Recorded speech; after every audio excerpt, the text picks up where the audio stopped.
Welcome to Product Academy Tough Stuff, the podcast where we cut through the noise and get straight to the toughest challenges in product management. I'm Tanya Lau. And I'm Francesca Cortesi. In each episode, we tackle one tough question. No fluff, no filler.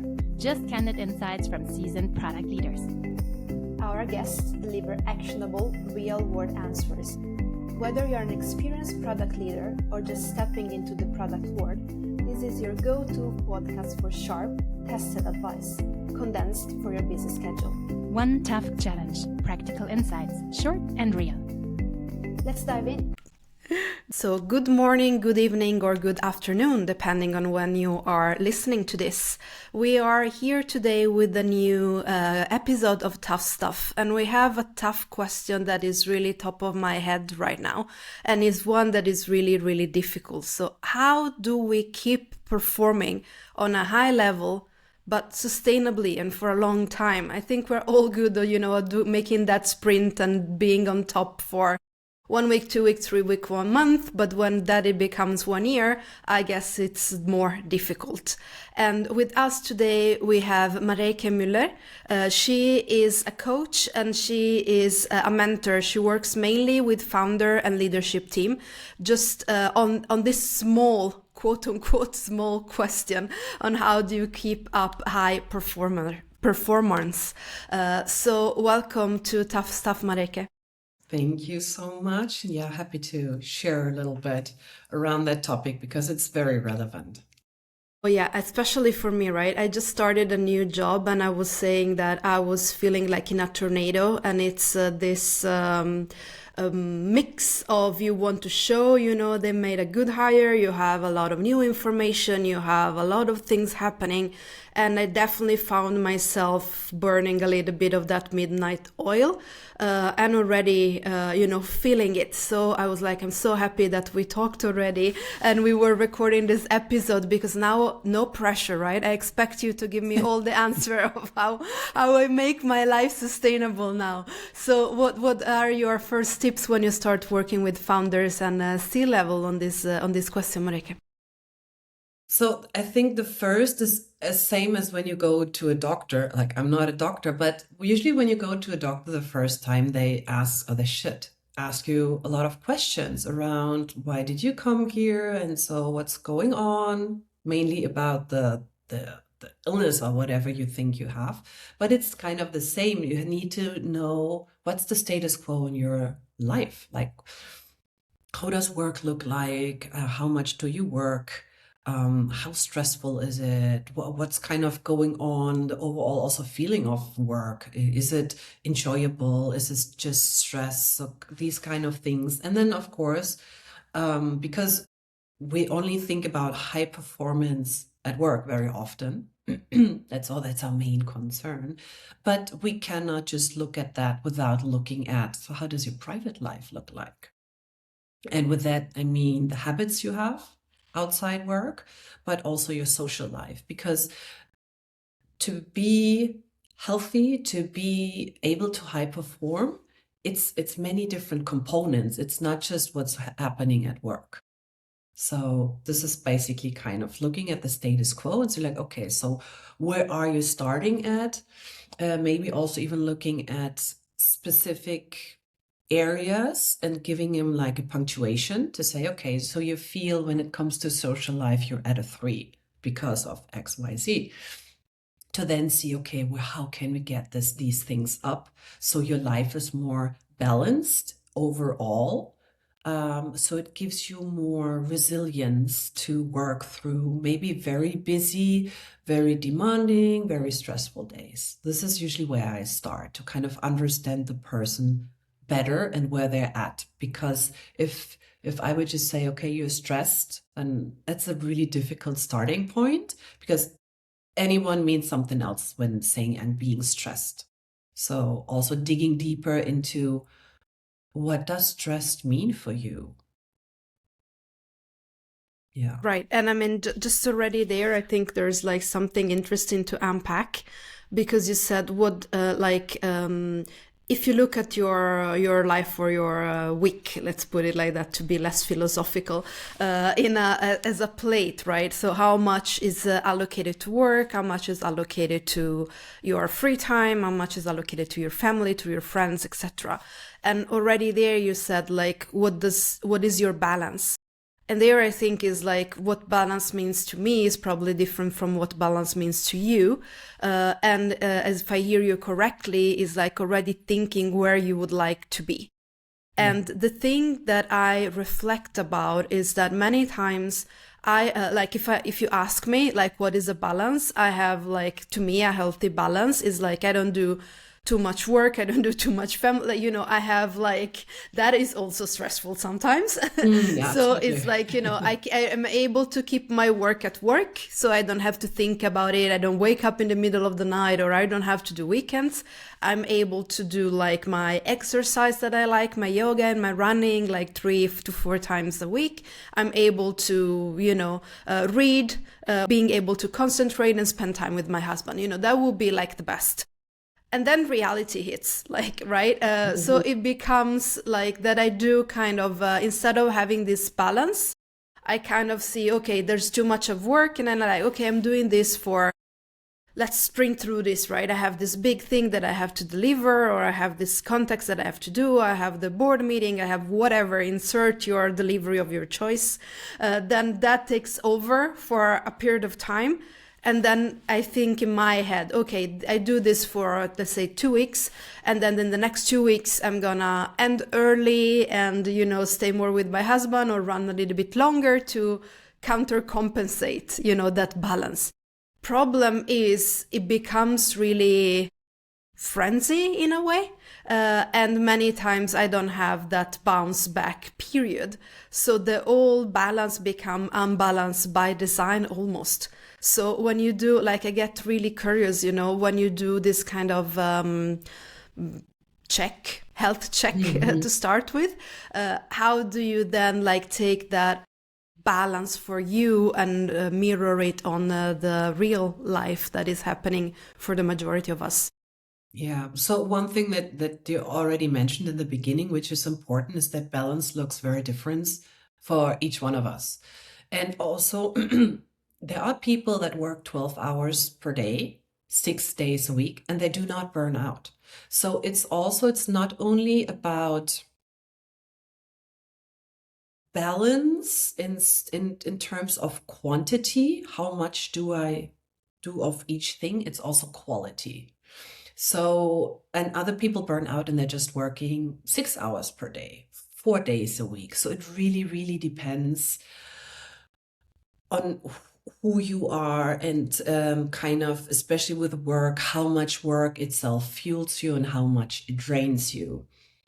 So this is also kind of, so there is no golden rule for, I should work that much and then rest that much, because another thing that's happening is that when we say, okay, so in a perfect world, I work 8 hours per day and then I go running and then I go for dinner with friends or I see my partner or whatever. And then work is longer and then, I can't run or I can't really have dinner. It's just a quick snack because it's late. So another problem that then occurs is the frustration.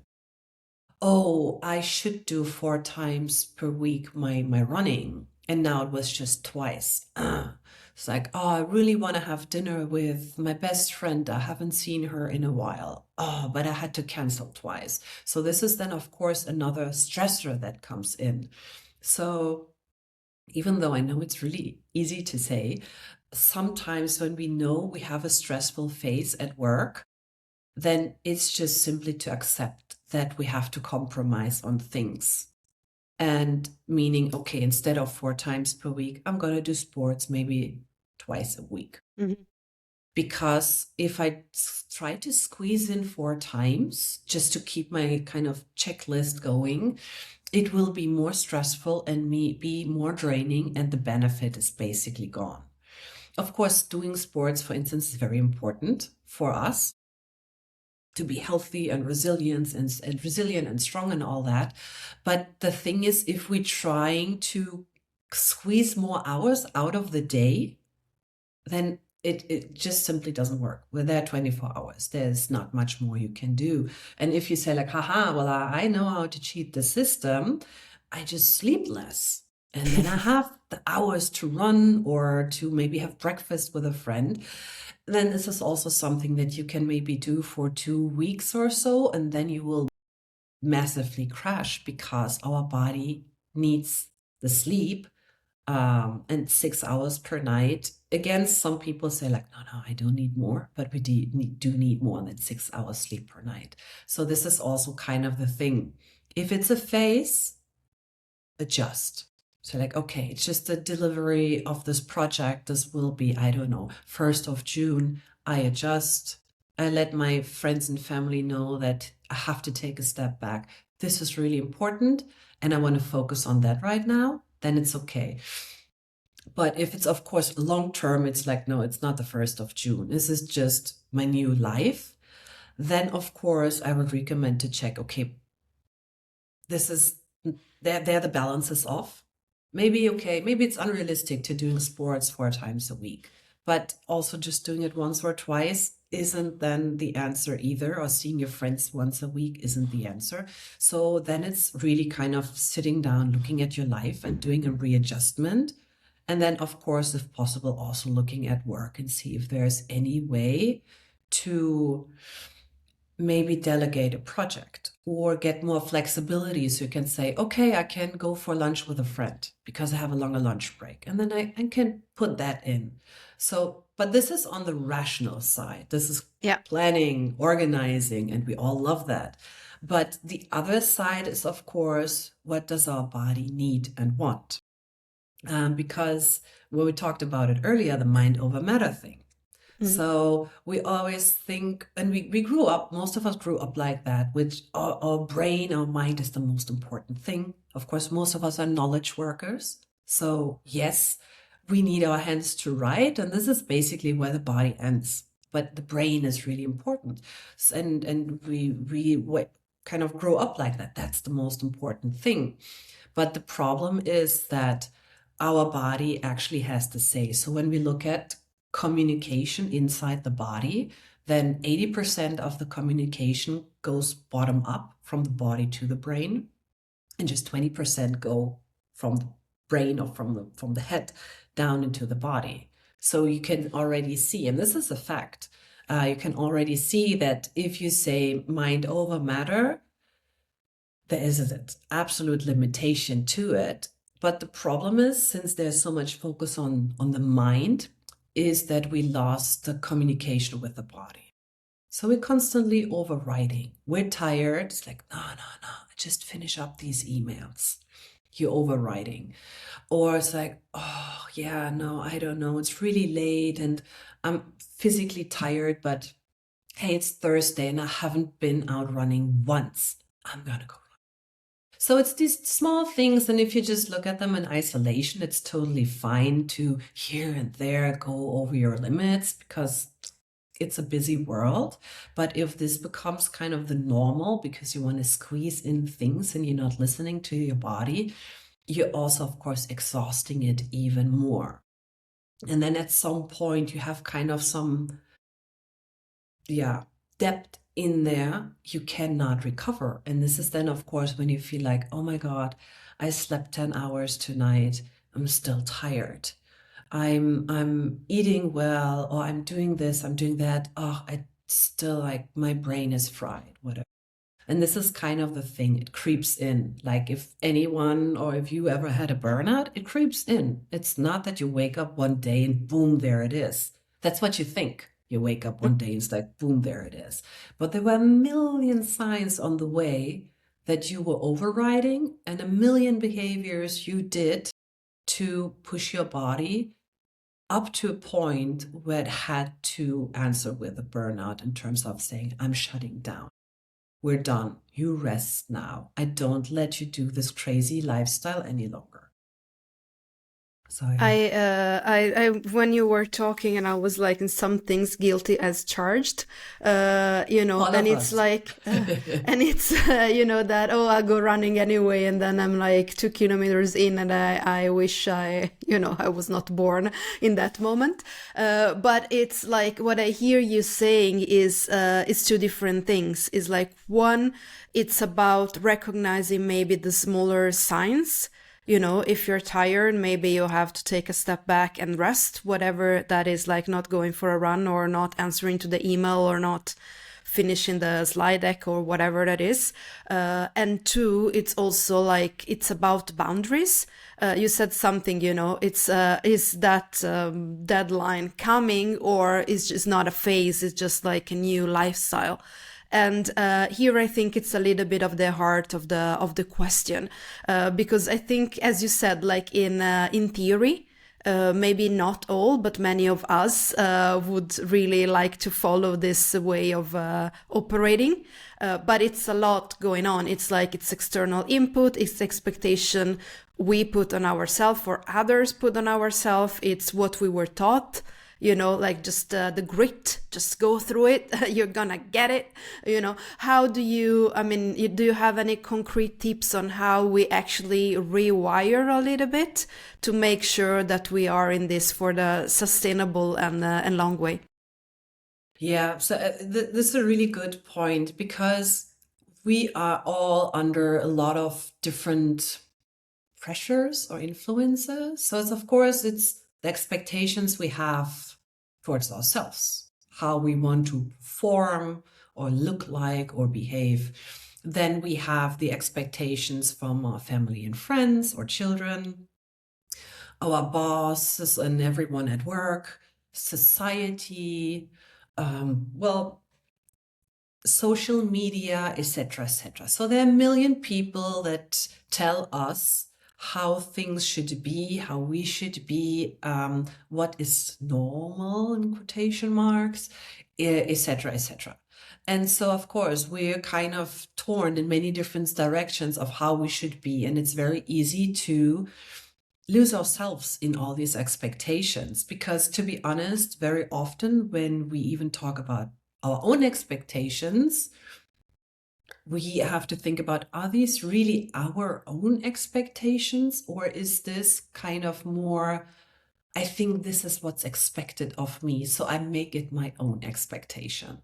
So of course, this is now getting a lot deeper, but kind of being aware of that, it's not easy. It is absolutely not, because there are so many different kinds of eyes looking at you and expecting things, and you yourself looking in the mirror expecting things. And one thing that helps a lot is when you are able to take a step back from that and say, okay, wait a minute. What's really realistic? What's doing me good? What can I actually do? Because yeah, once you're exhausted, you're exhausted. Then you're no good to anyone. So I think it's really important to kind of put this pause, well, press this pause button for a while here and there, and just listen to yourself and say, like, okay, I'm super tired. I really should finish that deck, but okay, if I finish it tomorrow morning, would that work? Could I do that? And if yes, okay, you know what? Then just do it tomorrow. Because like many people also, I guess, have the experience, or at least I have that when I push through, the results that I bring aren't as good, which means I would push through, finish the deck, come to work the next morning, look at the deck and be like, nah, no, I have to work over it. That's not really good, because you were so exhausted. So it's also sometimes a smart decision to just call it a day and say, you know what, tomorrow when I'm fresh, I look at these emails, I look at the deck, to not do the same work twice. So this is definitely also one thing. But I think the most important one is to communicate with your body and what it needs. So I give you an example from my life. I do martial arts. I do Brazilian Jiu-Jitsu. naturally, because it's martial arts, 80% are male, because it's more a male-dominated sport. Of course. But of course, and they're usually, I would say, they're in their 20s, 30s. Most people there, male or female. But of course, so me as a woman, I'm in my 40s. I am used to comparing myself to men in their 20s and 30s. And this is kind of a real good lesson that I've learned there, because I cannot compare myself. First of all, my life is completely different. I'm not a student, or maybe having some of them just having a job little here and there. They're much younger. They have much more energy naturally. They're much stronger. They're bigger. So me trying to win against someone who has 25 kilos more, arms like my legs, and is 15 years younger than me, then this is just insane. This is not gonna happen. And most likely, if I really try to tackle that guy, I'm gonna injure myself.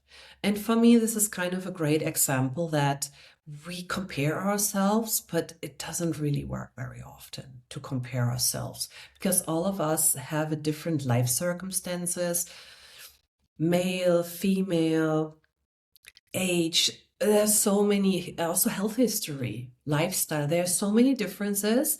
So you cannot really compare yourself to someone else and say like, oh, I should perform like her. I should perform like him. Of course, it's very often expected, but this is where you mentioned the boundary, this is where the boundary should kind of come in, where you say like, this is not realistic. Someone who has 2 children at home cannot perform like someone who's, I don't know, maybe single, you know? Of course. But on the other hand, of course, maybe someone with 2 children at home has a fuller life than someone who is single. So that absence, it's like nothing is better or worse. It's just kind of understanding that this is a very different life from the other person.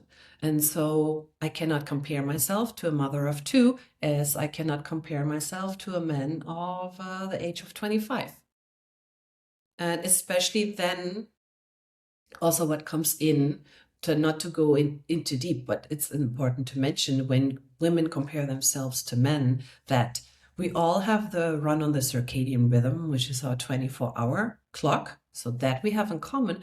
But women in their fertile years, they have also the infradian rhythm, which means we have a more or less 28-day rhythm with different phases that give us different energy levels. So simply the fact of a woman comparing herself to a male colleague when it comes to performance will not work. So therefore, the pause button and seeing, okay, what are my realistic standards? And then also understanding that every day is different, every week is different. So for me, what I try to do is every day, I try to give my best. And I know it's different every day. One day I can maybe work 8 hours and really get a lot of stuff done. And then there are days where I just start here and start there. And it's just like, oh God, I can't really today. Then I either call it a day, or I see, okay, what else can I do that's kind of my brain can grasp. So this is also very important, your energy management, which differs every day. I think while you were talking, thanks for giving that example that was like real life based, but could also be a great metaphor, right? And I mean, when you were talking about it in my head, I was like, of course you cannot compare yourself, with someone that is like, 15 years younger, and it's another, body and time and strength, etc. But if you put that in a work context, we do that all the time. So that is also like what I'm hearing, like puzzling the pieces together.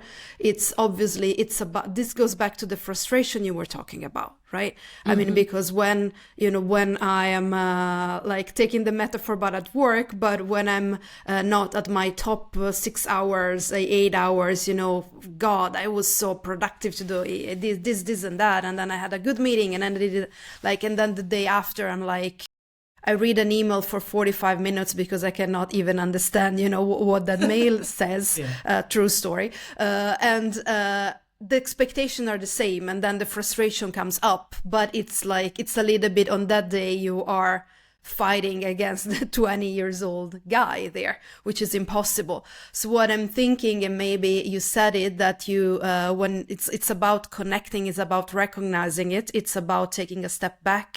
But maybe I also want to ask you, sometimes we don't have the freedom on setting like all those boundaries, because even if we are exhausted, like our calendar looks like meeting galore, or like, we're expected to be here and there. So do you have any tips on how we could approach that when it happens and we don't have the luxury of saying, today, guys, it's not my day? Like maybe some days we can do it, but in the majority we still have to, back to your point, minds over matter. We have to do it anyway. So how can we do it without ending up being completely exhausted and walking into a wall? Yeah, I would say there are two components to it. One in general is that we should be a lot kinder and compassionate towards ourselves. So we're very hard on ourselves. So when we have a tough day, usually then we're like, oh, come on, like, don't be weak, like, push through it, what's going on? So we're basically mean to ourselves instead of being kinder to ourselves, like, hey, okay, today is really tough. We'll get through it. You're doing great. So this is one thing, kind of, how do you talk to yourself and how kind are you to yourself? And the other is honesty to yourself and also towards others. So coming back to, I don't have the flexibility like someone who works for themselves, who can just then maybe call it a day at 3. What people often underestimate is that they still have a lot more control than they think. So you talked about the meeting craziness. So of course, most of the meetings are not set by ourselves. But what I would do if I would say like, oh my God, my energy levels are super low and this day is crazy, I would be very honest and sit down and I would look at the meetings and see, okay, which meetings do I really have to attend? Which meetings, is there maybe a meeting I could delegate? Someone from my team joining? Or are there meetings that we could make shorter? Or we could even postpone? Like, can we do this tomorrow first thing? Because we don't have like the 5 board meetings per day. We're like, oh God, I really have to go.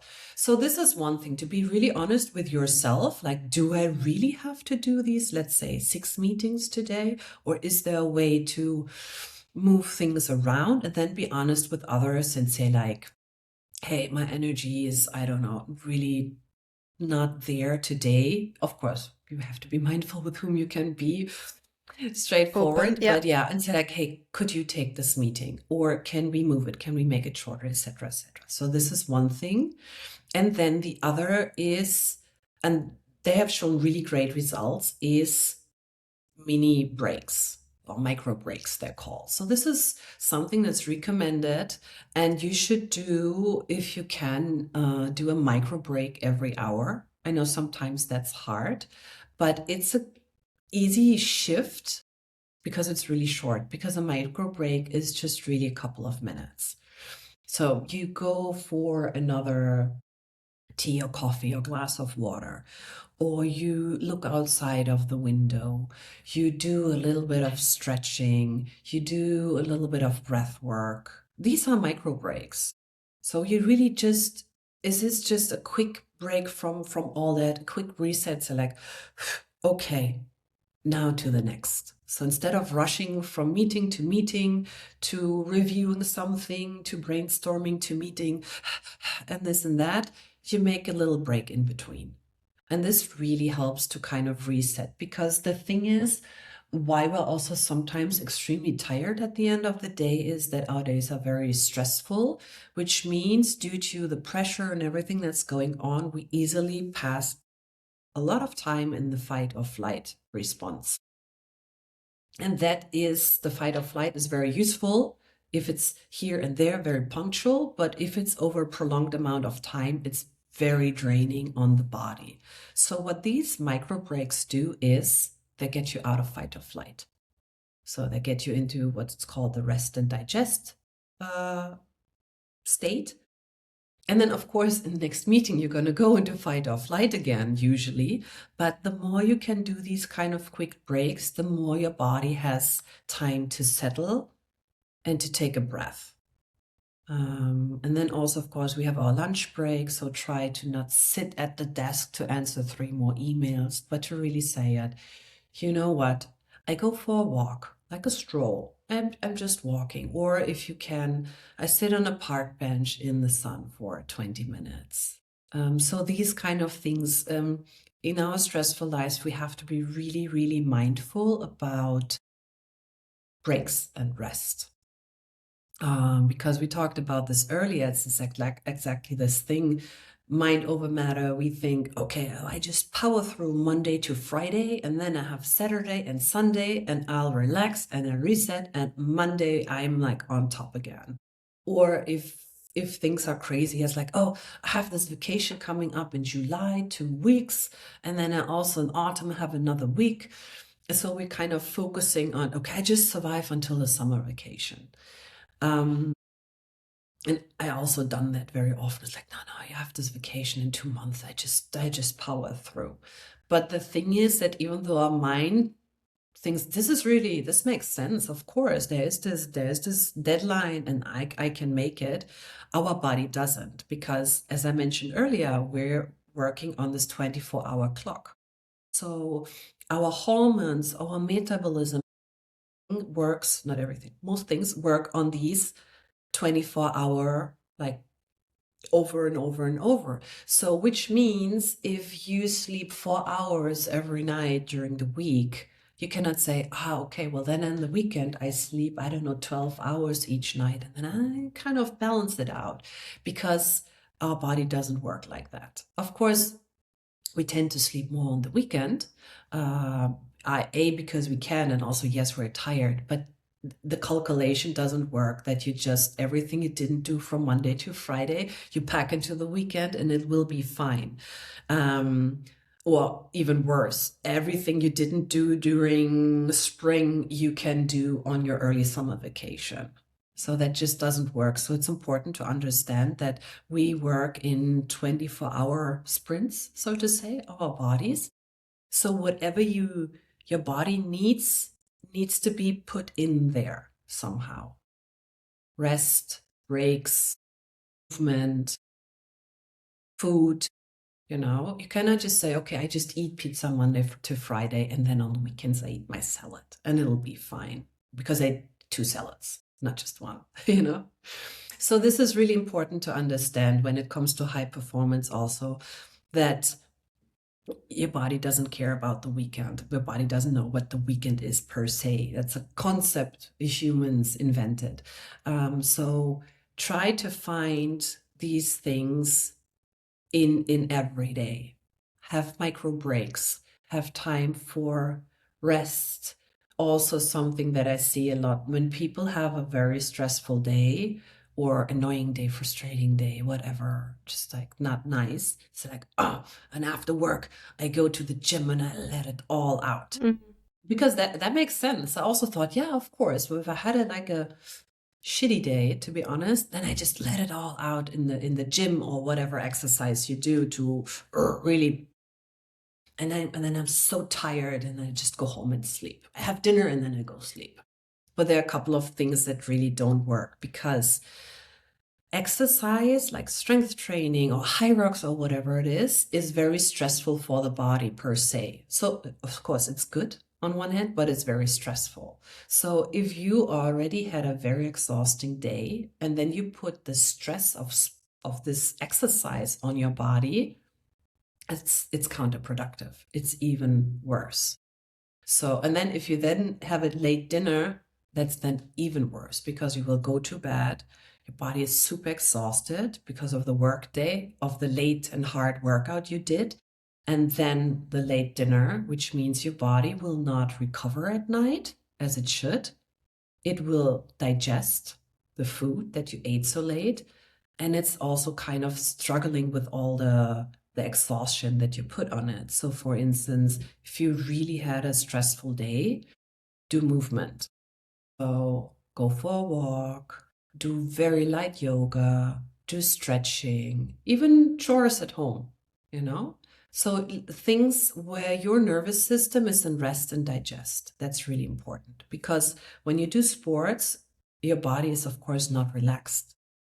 So this is also very important to know, when should I do movement and when should I do hard exercises. That's so On the interesting. time, yeah, depending on the time of the day. And then of course, how was my day, to kind of set you up for success. Because there again, this pushing through will only backfire. And I think there, at least, like if I think to myself, it's again like optimizing for the mind, not optimizing for the body. Definitely, like, you know, when you have that, you ended all your meetings and everything, you're like, oh, I need to clean my head, and I go running for myself, right? Or I go doing something that is stressful on my body, feels really good on my head after. But again, it's like this, what I hear you saying, and maybe like trying to wrap it up. It's like, it's important to rewire and maybe listen more to the body. I would say that it's almost a combination of like thinking from a body perspective, not only from a clean my head perspective, but also recognizing on a head level that like a lot of the stress is coming from the expectations that we put on ourselves. And even though not all of us might have all the possibility of owning our times and having that flexibility, there's more than we think about. I mean, I definitely can plus one. I mean, many times when I said, okay, I learned, instead of powering through, to say, okay, if I do this meeting, then I'll have to sit 2 extra hours in the night to finish something I really need to finish. And then I say that, and in 99% of the cases, you know, I can either move the meeting, someone else can take it for me. People are really open. And also, like, I learned about the micro breaks. One thing that I used to do is, one of my coaches told me to do box breathing, which is basically when you breathe in and breathe out for the same amount of seconds, and you do a cycle. And this is gonna sound crazy, but I used to do this when I was doing my toilet breaks. You know, it was a minute, so I still need to go to the toilet from time to time. So I mean, between the meetings, I will do my thing, and then I'll add 1 minute of box breathing. And as little as that sound, but it really helped. So I can definitely plus one. Rewiring that concept as well, that you don't have control, because even in the small things you do have, and it's important to take that control, to be in it for the long run. We're wrapping up, so I was just wanted to ask you if there's anything I didn't touch on that you want to add as a last tip to our listener. So maybe 2 things, kind of so they can explore it further. One thing is, we talked about the body and the signals, and that we're very often suppressing them. So I think one nice step moving forward into high performance is listening more to the body, in terms of, during the day, you can set a timer, or just, you know, whenever I go to the kitchen or the bathroom, to just take a little status of your body. So is my jaw clenched? Are my shoulders up to the ears? Kind of, how do I feel? Because there's also kind of a lot of messaging and information and insights in your body, kind of how tense you are, or, oh my God, my heart is beating out of my chest whenever I'm in a meeting with that person. Or so to explore the, like, oh, what's really going on, and what can I do about it to release that tension, like stretching or breathing, so to kind of counteract that right away. That is one thing.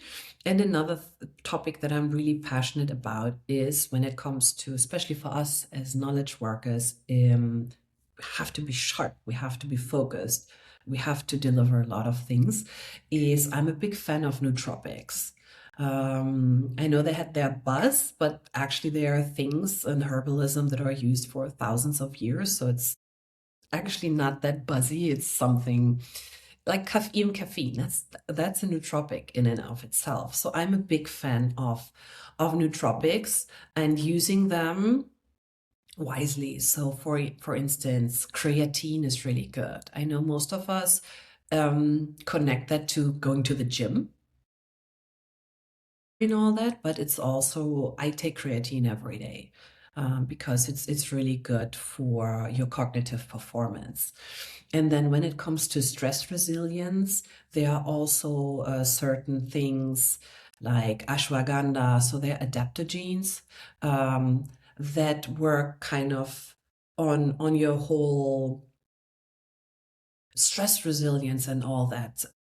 And there are others that calm the nerves, like lion's mane in general, as I wrote it down. So it's more for neuroplasticity, but we spoke about your tea in the beginning. So I don't know what kind of tea you're drinking, but for instance, green tea is really good because it has L-theanine, which is also kind of helping with kind of being, more calm. It promotes focus, so it's also something that's really, really healthy. Also, green tea has other properties that are really good. So it makes sense to look into nootropics or adaptogens long term. And just with a kind of a disclaimer, it's the same like with coffee. You have to be mindful of the dose. So you cannot say, I have a very exhausting lifestyle and now I take all these nootropics and adaptogens and everything will be fine. It doesn't work like that. But if you say, whoa, tomorrow I have a really important meeting, I have to be on top of things, I want to be laser sharp, then of course you can have a nootropic coffee. They sell them pre-mixed. I use them when I need to be on top of things. And I really tested, kind of tried to do a little like blind study, and it really works. So for punctual things, I really like certain nootropics. And then there are, of course, others, the adaptogens when it comes to stress resilience, like ashwagandha, for instance, or NAC, and there are others. These you just take for a long amount of time because they build up in the body over time. But there are many, and it's all natural. So that's the thing. It's not chemical. It's not a drug from the pharmacy. So it's all natural. So for people who kind of need punctual high performance or really want to work on their stress resilience from a physiological side, I really recommend working with a herbalist. Or, we have AI, so you can also learn a lot about what would make sense. Then also check with your doctor, of course. But I'm a big fan of supplements used mindfully. That's I'll look into it. Definitely also like I drink a lot of tea, and I also back to indulging, right? I cut coffee completely for a period of time, and then I'm like, I like it too much. Let me have my cup of coffee that gives joy to my life and that its purpose. Yes. So thank you so much, Mareike, for sharing your wisdom with us. Yeah, thank you so much for having me.